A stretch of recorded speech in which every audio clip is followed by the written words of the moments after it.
रोई रोई बेटी के आमा जिरवा खोइछा बान्हस हे।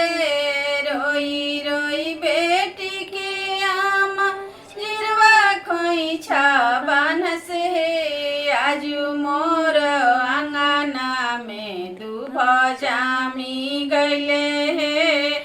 आजु मोर आँगना में दुभ जामी गइले हे।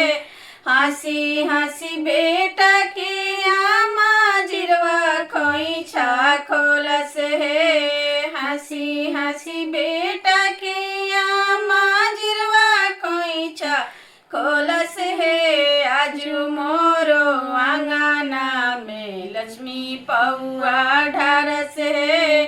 आजु मोरो आँगना लक्ष्मीनिया पौआ ढारस हे।